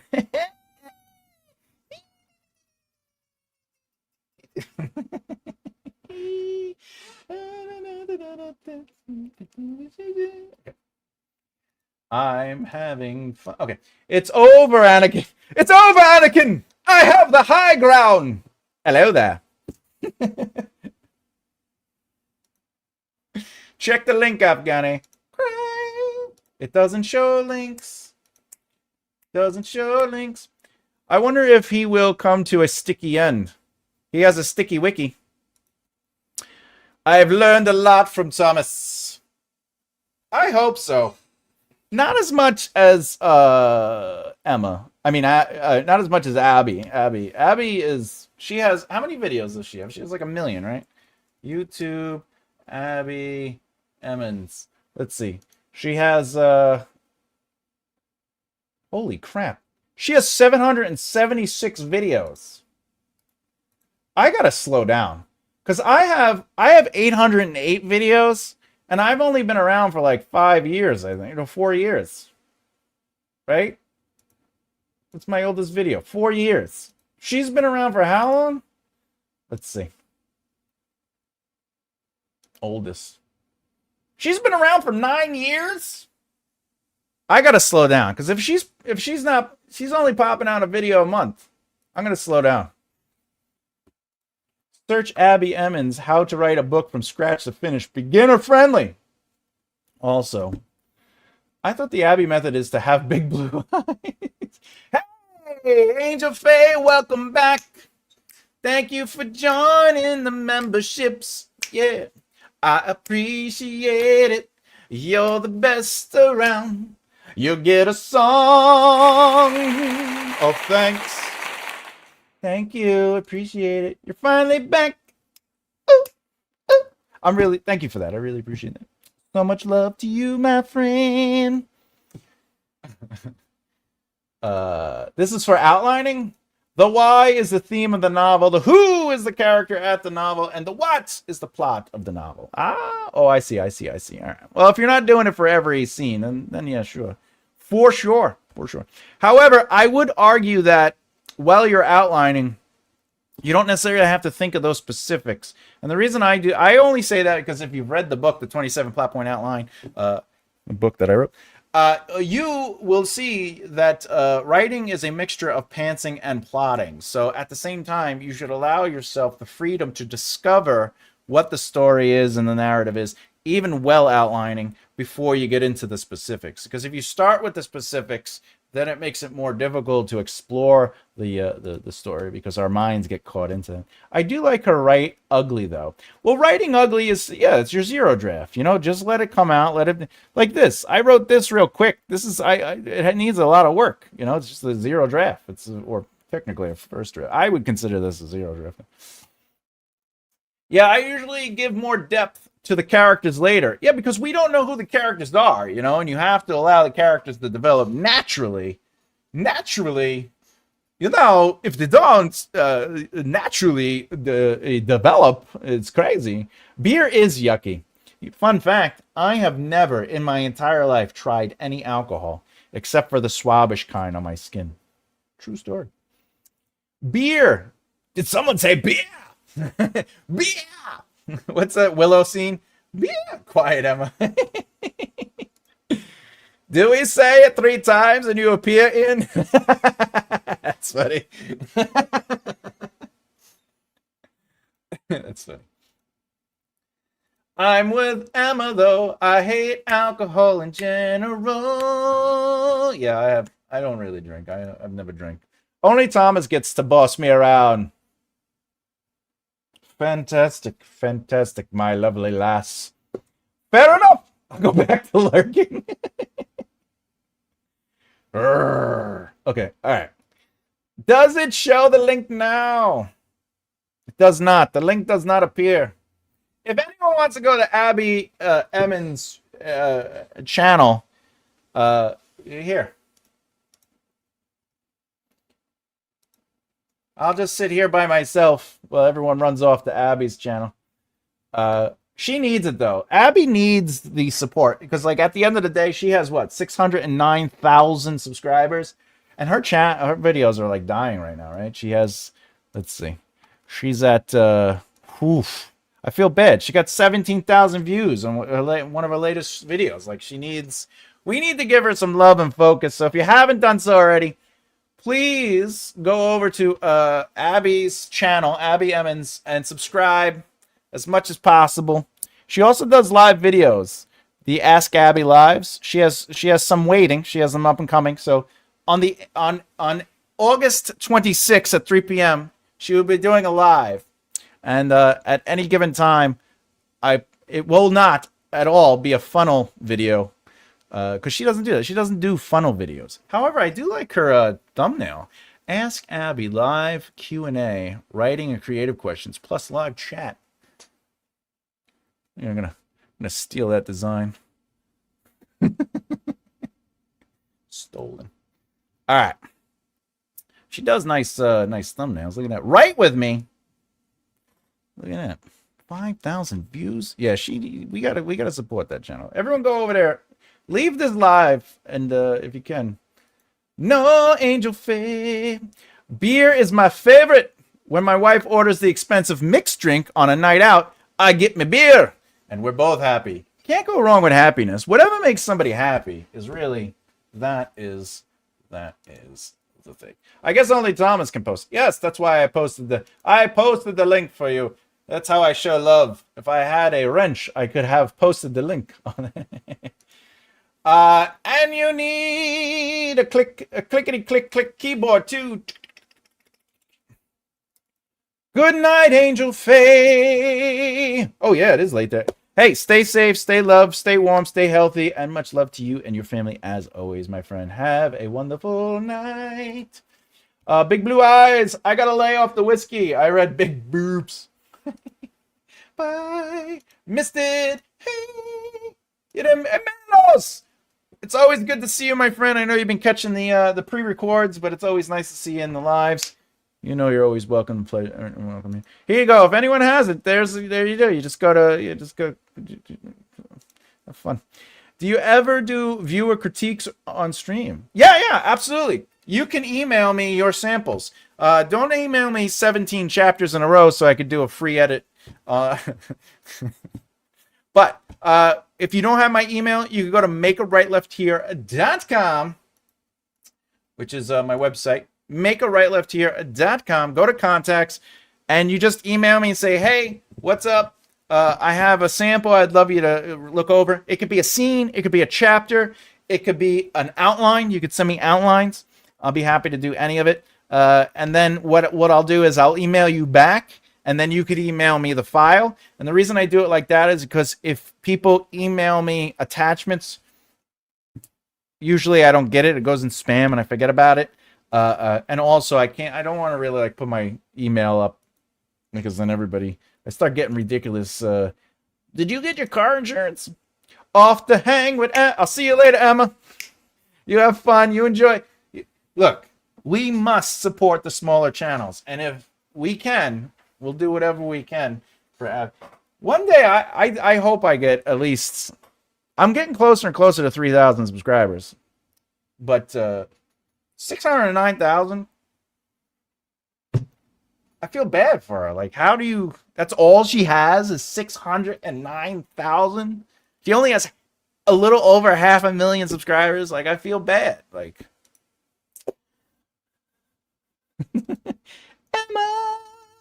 Much as I like Abby Emmons, and I do, but it was over a year that she did anything on Patreon, and I still paid that year, so that might be the issue. She has great videos. Yeah. First of all, I agree. Yeah, Patreon, I think she kind of like abandoned, but she has good videos. This is the thing. We are two different channels. My channel is educational. Her channel is 10 things.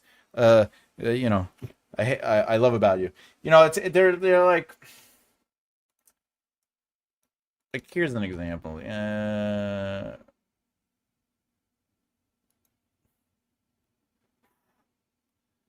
All right. She has a video called How to Write Subtext, right? So if we look at let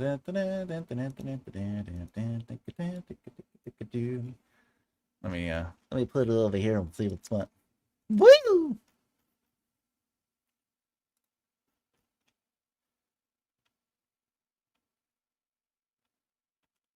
All right. So she does imagine. Oh god. I feel like this to me, imagine stumbling into your house after midnight only to be greeted by your partner who gives you a meaningful look and says, "You're home late." They're stating a simple fact, but there is subtext behind those words. There sure are. But why, Abby? Maybe they're connected, and what they're really saying is, I was worried about you. Maybe they're jealous, and they're really saying, who were you with? Maybe they're disappointed, and what they're really saying is, how could you do this to me? Again, same 3 words, but completely different meanings. All right. Okay, that's called a hook. We got it. We're into our 14-minute channel video. And that is the magic of subtext. Is it really though? Subtext is essentially the hidden meaning behind what we say and do. It's the unspoken truth we find when we read between the lines. It's the emotions or intentions that character is not expressing deeply. Here's the problem though. This is AI. As written, as writers, we see right through the masks our characters hide behind. We know exactly what they're struggling with. And because we know what they're struggling with, we want to just say it. Put it out there on the page. Make it obvious so that the reader doesn't miss it. But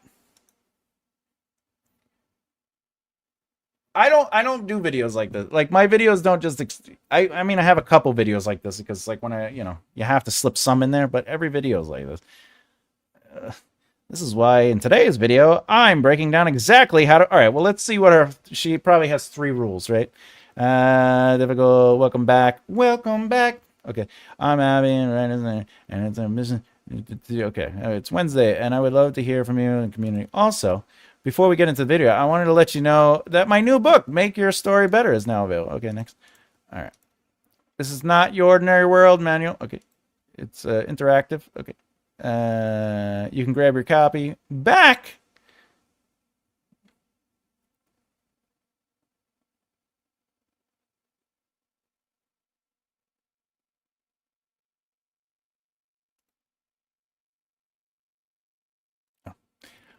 What is this? Oh, sorry, cat. Want to grab dinner? They're not confused. I really want to grab dinner. Okay. What is going on here? Sorry. I'm trying to find the lesson. They're doing that gap feeling that's described in real time with every single character interaction, which means if you're writing dialogue, I guess there's music playing over, or any interaction or any conflict with your character saying exactly what they're feeling, you're snorts taking that job away from the reader. You're doing the inference for them instead of letting them do it themselves. And when a reader doesn't have to infer anything, they're not feeling those emotions like curiosity, suspense, tension, and emotion investment. I agree with that. That's yes. The reason you use subtext is because you want the reader to be a part of the emotional journey. And anytime the reader has an opportunity to experience, like they are making the connection, the reader becomes interested in it. It also has to do with third-party introduction, right? So if I feel like you are telling me how you, like, oh, you're angry, the characters are angry, I'm not really interested. I don't feel connected to it, only because I'm not the one who discovered it. And readers like to discover things. So subtext is good for that, for sure. And here's the thing. You do this every day in your life without even thinking about it. Someone asks you how your day was going. You go, long. Staring into the middle distance. For the record, if somebody says, how was your day? And someone goes, long. Please get that person mental health check. I'm telling you right now. They're at the end. It was exhausting, and it just need to bring your tone. I don't know. Anyway, whatever. We have different channels. She just sort of like explains things, and I try to be more educational. I try to teach. This stream had better be sponsored by Abby. It feels like it. It always feels like it. Hello, Emma. Just been listening while I paint the basement walls. Oh, that's awesome. Flooring is off, mud is dry, and that gets an applause. I'm really excited about that. Nice. Thomas, you need a library behind you. That's the... You know what's funny? I thought about it, because I'm like, if I'm talking about books, people need to see books. And I was like, nah, I gotta... red. Well, you got the hair, so maybe a little lipstick and oh, rouge. You need some rouge and a flowery. Take my strong hand. Okay. All right. You never know. You look. I mean, if I was, I guess if I feel a lot of those TikTok rules for writing is just YouTubers squeezing. I mean, yes. Look, at any given moment, I could sit here and go, subtext is the stuff that's said underneath the dialogue that isn't on the nose. It's the information that characters are feeling that you, the reader, should infer. And when you're writing, you should use subtext. That's all I read. That's all that I got from that opening is, but how? Like, how do you, what is the solution? Right? Like,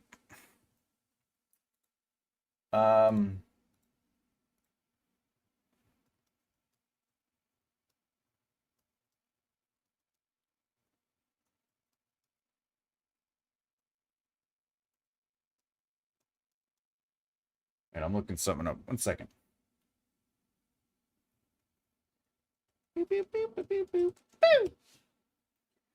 Because to me, it's just rambling. The video is ultimately coming down to, like, the subtext video is just, most people tell, but you should be showing, right? So, what she does in that video, she shows, like, on the nose, where it's like, here, I'm very upset at you. And then, like, but how do you show that? Do you want to go for food?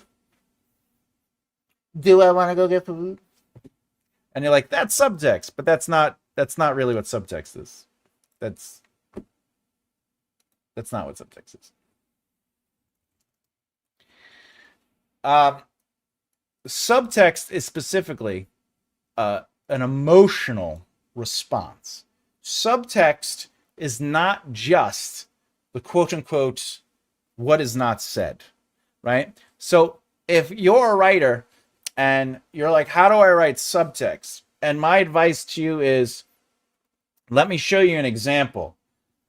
You can either say, I'm not happy with you right now, or you can have them cross their arms when someone says, do you want to get food? They cross their arms and do you want to get food? That's subject, but that isn't what subtext is, right? There's a hidden emotional reason behind the choice to ask the question again, to mimic them. Do you want to get something to eat? Do you want to get something to eat? That mimic is more than they mimic. You know what I'm saying? Like, you need to understand the deeper truth of things. So, in that situation, why is that character mad at them is more important to understand than, let me show you what subtext looks like written. Because the written version of subtext isn't necessarily what subtext is. You have to think deeper than what's on the page. If you're just looking at the page, you're not necessarily in control of the truth. But it is ultimately the hidden or unspoken meaning behind what a person is saying, does, or writes. Somebody could be being kind on the page and physically helping someone, and the subtext could actually be manipulation, right? It doesn't necessarily always just have to be, he doesn't like me. You know what I mean? Like, there's more to it. There's more to it. We've had a touch of 10 days. Two of our friends, oh my God, passed away 4 days apart. So we are contacting them every day. Oh my God, I'm so sorry to hear that, Cindy. So sorry. I didn't mean to start singing and dancing when I read. We've had mostly because I understand now, touch is supposed to be tough. Doesn't I have dyslexia, so and then my heart goes out to you and your friends. It's so sad. I'm so sorry. Subtext is basically the person is saying one thing but feeling something else. Not necessarily. It can be great for contrasting, like, are you all right? I'm fine, but that's not necessarily what subtext is. Subtext isn't just an emotion. It's just that what we are seeing is different, or it's different than what is being presented. So again, you can be being nice to somebody and helping someone out, but it could be because they are manipulating them. So it's not necessarily about what they are saying. It's not just dialogue. There's subjects everywhere. It's so much deeper than that. Anyway. All right. Oh, we have a poll. Let's go over the poll real quick. What do you love about thrillers? We have fast pace, the mystery, I like solving it, and of course, the twists and turns coming apart, and then the way it's written. Oh, look at this. We got 13 votes. I like it. All right, we're almost done. Let's call it a day. The mystery, I like it. Solving it, 38%. I agree. Yeah. Thrillers are fun when we're a part of it, when we're solving it, when we're ahead of the mission. Definitely, for sure. We're going to pop that in there. Before I go real quick, the how to write a narrative is done. But again, if you're part of the YouTube membership, Patreon, or Substack, you could watch those all day. I am going to start in September the next series, which is going to be it's going to be about the actual writing, and we're going to explore a few things. My goal is ultimately, I want to show you and teach you control over your sentences, right? And I also want to show you how to do line editing. So I don't want it to just be, when you're writing, you should not use adverbs. Like I'm not gonna do like just don't use ly words. What I'm gonna do, I'm gonna show you different styles, and I'm gonna show you how to go from basically a 0 first, even a second draft, to a third draft. So I'm going to show you the different styles in which you can approach that. I'm going to take very generic subject, verb, object sentences, and sort of like I did today on this video, and show you how to turn them into something more. So when you hear people saying you got to switch it up, because of pace, They're not necessarily using pace correctly. Remember, pace is the speed at which information is presented to the reader, and not necessarily how are you using your sentences, though the speed at which the information is being presented is technically the length of a sentence, a passage, or a page. But at the end of the day, I am going to basically use that new class course to ultimately show you how to take control over the authorial voice and your prose in general. So that's going to be a lot of fun. Besides that, hey, slump, not exactly. You know, guys like Jack's not really a one. From what I hear, medicine looks.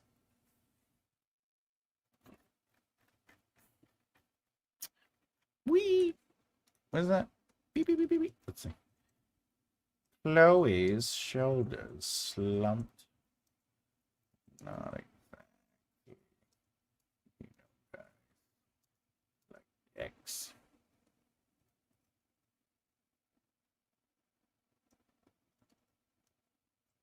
A one girl kind of guy.